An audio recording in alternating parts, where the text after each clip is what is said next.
Hey, welcome to Viking Preparedness. Oisha. Let me get this set up. I'm Pastor Joe Fox, as you well know. No. Can I get the fire in me? I know, my producer should have done this already, right? Good enough. I was cold, that's why I started the fire. All right, first this, then we'll get to it. It's a little hot. Take the top off. 33 degrees out this morning. Watched a video that came out, I think this morning, it could have come out last night, by Bear Independent, my buddy and brother TJ, on the report that's on the internet that we all got to store 6 months worth of food. I told one of these Vikings here, one of y'all, he wrote me, have you seen this? A lot of y'all have written me, have you seen the report? I think somebody even posted it in the community section, and somebody said, they're telling us to store 6 months. No, they're not. I said that. This Viking couldn't take no for an answer. That's not what they said. Let's talk about that a little bit, and then let's talk more importantly about you.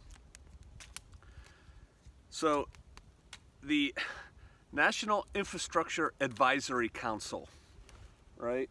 They are under DHS, and they look at things about the infrastructure, and they advise the president. That's what they're for. That's their purpose in life.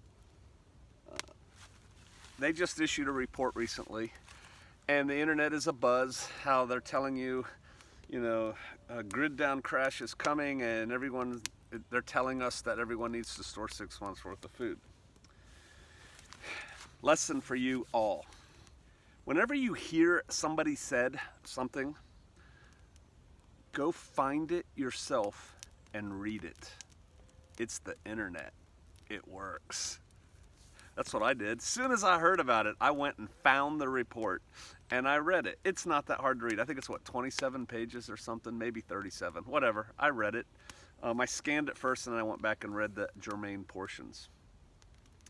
Interesting, the Shofarians do that. I had a Shofarian brother who sent me, here's the report, here's germane sections, here's what it says. Boom, boom, boom. Yep. You can read these things for yourself. When they briefed their report, I'm subscribed on YouTube to the White House channel, and whatever was happening that time of day when it came out, I watched the briefing. I told my wife, I'm so glad I'm not in those circles anymore. Oh my gosh, I remember like propping your eyes open with toothpicks. I know how those meetings go.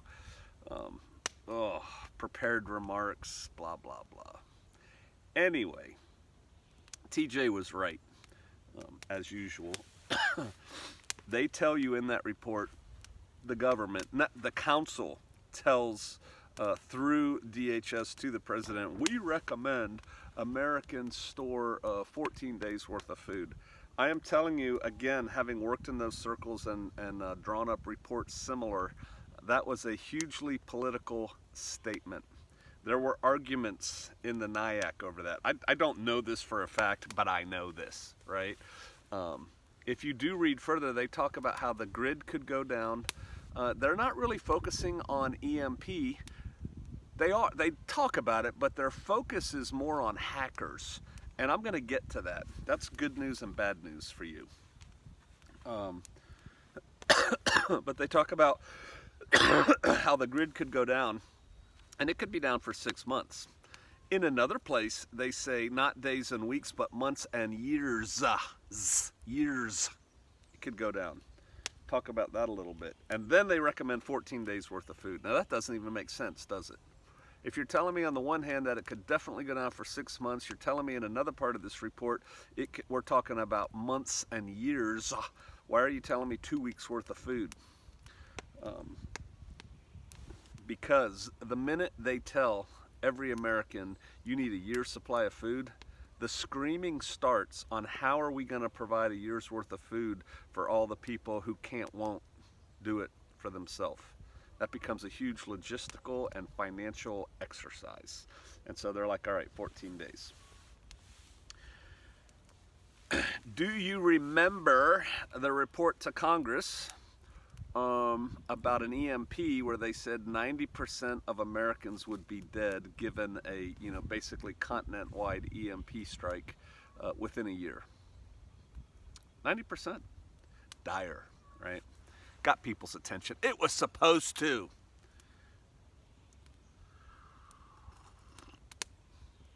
What should you do? Have a lot of food. Have a lot of food. I saw somebody somewhere said something, might have been one of y'all. Yeah, I like to package it in the little Mylar bags so that I have barter material. You ever see the beginning of the movie Black Hawk Down? This food is the property of Muhammad Farah Aidid. Food is power. Want to get you some power? Get you some food. Could raise an army on food. I think it was Napoleon who said an army marches on its stomach. You gotta feed them. Think big picture. All right, first lesson. When you hear something, somebody said, I saw somebody say, John Moore said that Navy officers are all moving to the Ozarks, and then you repeat that, Navy officers are all moving to the Ozarks. You're showing your ignorance, your simplicity. Why don't you go find out for yourself? I'm telling you, that's one of those internet rumors I've met a lot of people here in the Ozarks. I talk to everybody I meet. I've never met a naval officer, former, in the Ozarks. There's some here, guaranteed. Haven't met any. I've met Army, Marines, Air Force. Yeah. It's just one of those things people repeat. It sounds salacious. It sounds doomer porn, man. Let's repeat it like it's true. And then people start repeating what people report. We used to call that circular reporting when I was in intelligence. You have a source that you've recruited out there, and he's reporting rumors of an attack that were reported by somebody who is reporting rumors that were reported by somebody who has reported rumors, and it almost gets like the telephone game. You have the ability at your fingertips to find out this stuff for yourself. Use a little due diligence. Go find this stuff out. Read it yourself before you say, the Department of Homeland Security is telling everybody to have 6 months worth of food. They did not. TJ hammered that point too, but there you go. I'm telling you to have 6 months worth of food. That's just your start. If you're brand new to this, go to the store and get 6 months worth of food. You can do it in canned goods and boxes of crackers and pasta and jars. You ought to have significantly more than that. Okay, so there's that. All right, they're talking about not so much an EMP, and I think I know why. I've been thinking about this for a couple days. You know, the big scare lately, last couple years, has been an EMP, and people talk on both sides of what it can and can't do. The problem with an EMP is we would probably know who did it. You know, if you have to launch something over the U.S. and pop it to make an EMP, electromagnetic pulse, and therefore we would retaliate, probably with nukes. My read on this report, the Niac report, is they're worried about a hacker attack on the grid. And I know a little bit about the grid. I've worked some critical infrastructure issues in the past. I think TJ knows more, but basically it's this. It's really interconnected, and you can break this thing and everything else surges to fill the gap. You know, if the lights go out in South Florida, I'm totally making this up, but it has the hint of truth to it, right? People who really know maybe can fill in. But if like South Florida's electricity goes out, Maine and Chicago can pump extra power and it'll make its way down there. Also, if there's a hurricane and it takes out the south coast of Mississippi, and all the lines are down and power poles are down, they'll send crews from Oklahoma. You'll see the convoys of the telephone wire operator dudes and dudettes, mostly dudes, in their white trucks coming, and they fill up all the hotels and they stay in there and they fix the signs. They surge. Well, if it happens all over the country at once, They can't go fix stuff because they've got to fix their own stuff. And that cascading effect, an enemy can actually use that to their benefit if they hit at the right point. So I hit here, take this out, everything lights up and starts surging, and when they do, we hit them here, and it's like boop, boop, boop, boop, boop. For people much smarter than me. That's on a hacker attack, right? And they feel that because everything's controlled by computers, they think we're really vulnerable to that. And I'm sensing in the tone of the report, and you know there's all kinds of classified stuff that we're not seeing.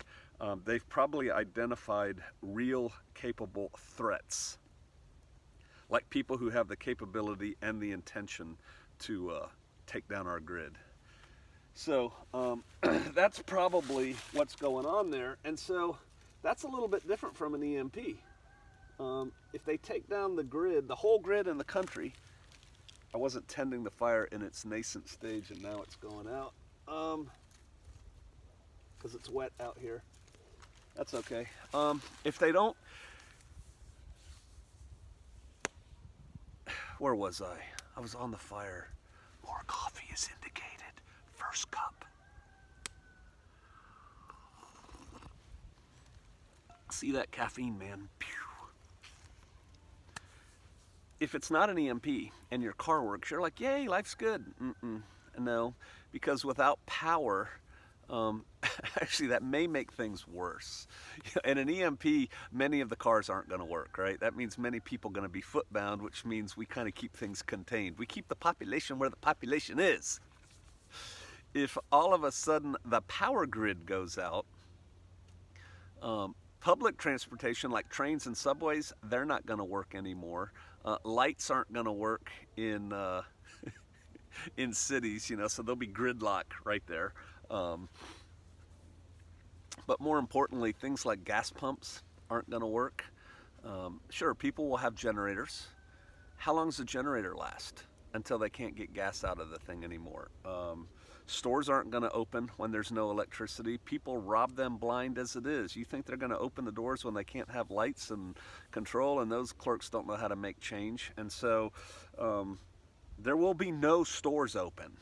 Now they're saying this thing could last for months or years. So initially, there won't be any of what you think of as modern stores open. You won't be able to get any more gas. There won't be any electricity coming into your house. You won't have water. Most of you. True story, I was in Special Forces, the area where we live stateside with families. Experienced a really unusual ice storm followed by a big windstorm, and it trashed the electrical grid around where we were. Not necessarily on post, because they're really, they have sergeants major that go around and make sure everything's dressed right, and limbs weren't falling on trees because they weren't falling on lines because they kept the trees back. But in town, not so much. And so power's out for, I think 2 weeks, maybe 3 weeks in Yelm, Washington. And after about day 3, the water stopped. We're like, whoa, what's going on? It's the electricity, not the water. Yeah, the electricity ran the pumps. Yelm had like so many generators to like emergency run the water supply, and they cranked them up and either ran out of fuel because gas stations couldn't empty their. You couldn't fill up at a gas station because there's no way for the pumps to work. And the generators they had in Yelm went down in 3 days, whether lack of fuel or they lack of maintenance or something. And so everybody's without water. It was like, whoa.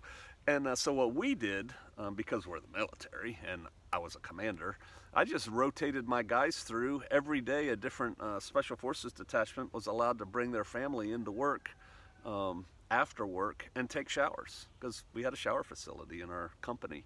And all the guys were taking water cans home, because we have a lot of water cans in the military. They were taking water because the water worked on Fort Lewis. So they were filling up the cans, taking them home, rotating cans and stuff like that. And so we got through. But man, some of our neighbors, they were kind of sucking. A lot of them left and went and stayed in hotels. So yeah, the water won't work if the electricity's not working. There won't be any medicines for people who need medicine. The drug system illicit drugs. They travel in trunks and floorboards of cars. Not happening. So you're going to have druggies without their fix. People aren't going to have anything, but they will have cars for a while, right? Your car, if it's a hacker attack, will still work. So you can go someplace. You probably won't be able to get gas en route. So one thing, store gasoline. It's like I'm prescient about this report or something. The recent video I just did on filling up all my gas cans. How many gas cans do you have? How much gas do you have? If all of a sudden, everything stops, how much gas do you have?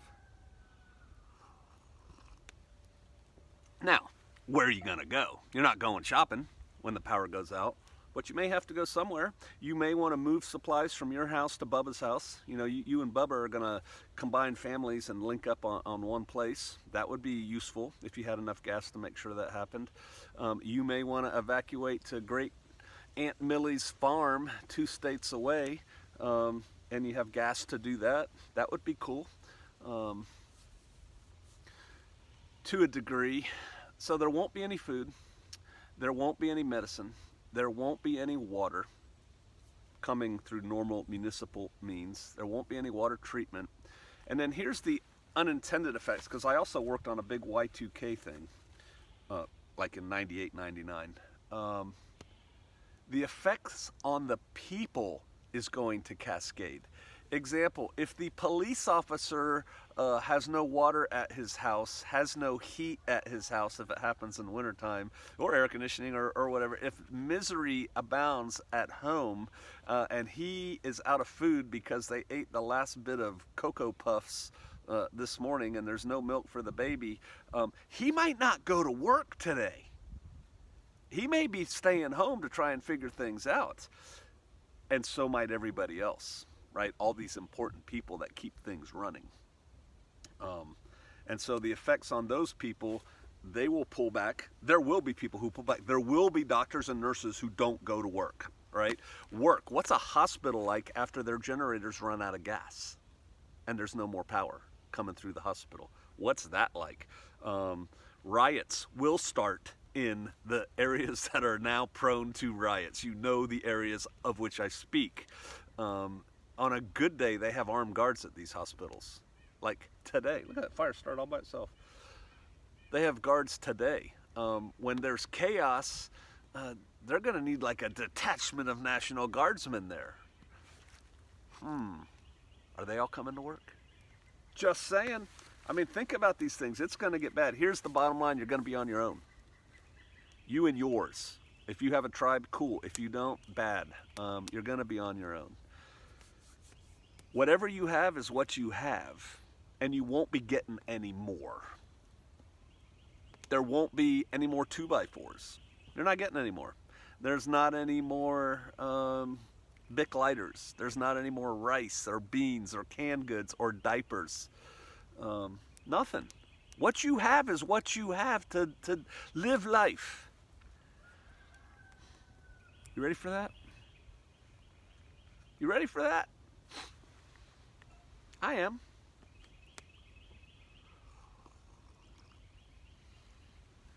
How long could you do that? I did a video where I think I was brilliant. It just struck me that we really have 2 things to worry about in those kinds of situations. Starvation and people behaving badly. So you need to have a plan for both of those. Starvation, simple plan, right? You need food. You can't have too much food. Food is power. You could recruit an army if you had enough food in those situations. Or you might have to repel an army who's coming to take it. But then people behaving badly. It starts out with your common criminal, lowlife, druggie today. That's where it starts. But people behaving badly could be neighbor Bob when he gets desperate. And people today are so freaking fragile. Ugh. They get upset on YouTube. What are they going to do when there's no power and somebody's smashing windows down the street? They're going to go crazy. Being around people in those circumstances is a bad idea. A bug out plan under those circumstances could work if you got on it and got out right away, and got to your little safe hidey hole before the government clamped down and started saying, no, we're not letting any more cars drive. Matter of fact, we're taking the fuel out of your car, putting you on a bus, and sending you to a relocation center because we need the gas to move vital supplies. You don't think they'll do that? They'll do that. They won't be able to do it 30 seconds after the event happens. They won't be able to do it probably 3 days after the event happens, but they will start doing stuff. Oh yeah. So if you're going to get, you need to get. Another whole video for another whole time. I have a friend, he's here, Mosby's man. He used to say a lot, I haven't heard him say it recently. If you did not evacuate to your bug out location, if that's your plan A, if you didn't bug out on 9/11, you're never going to bug out. You won't make it. If you didn't leave then, you're not going to leave. It's not bad enough yet, I'll stay. By the time it becomes bad enough for you to bug out, it's too late. That's my point. Electricity. A lot of people talk about solar. I have a nice solar system, courtesy of loving people for the most part. But you don't need one. You don't need one.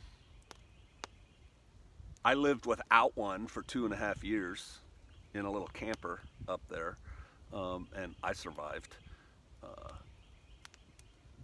People in the 1800s and before didn't have solar systems, right?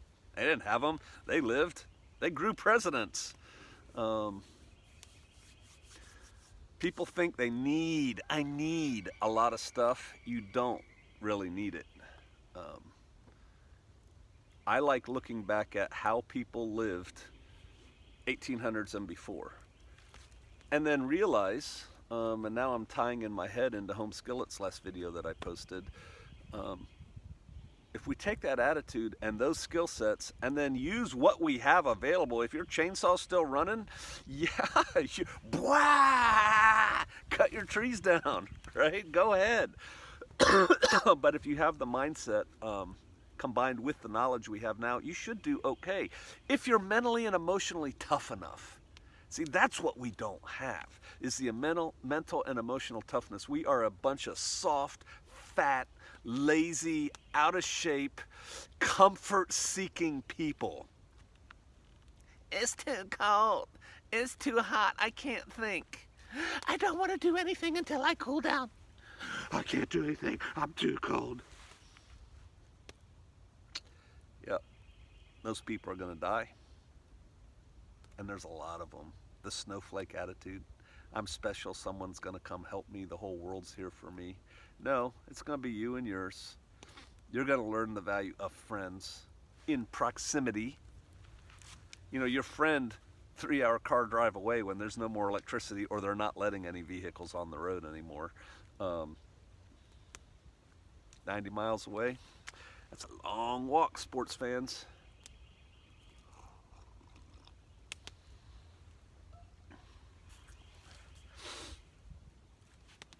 Bottom line, I'll wrap this up.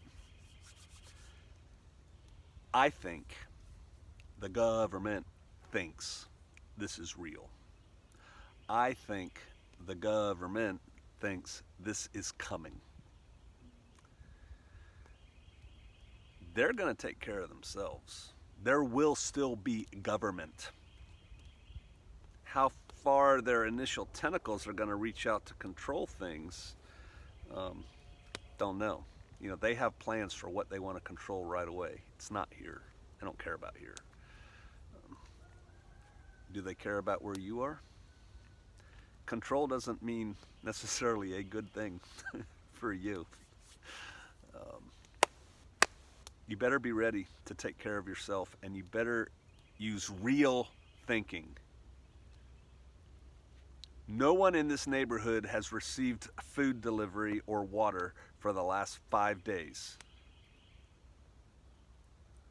What's going on? How are people getting ready to act?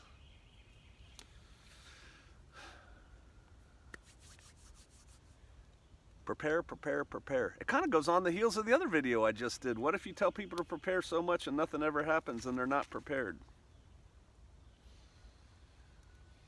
Do the best you can with what you got where you're at, right? Get ready, people. Get ready. The time is nigh. It's coming like a freight train. All right. See you out there.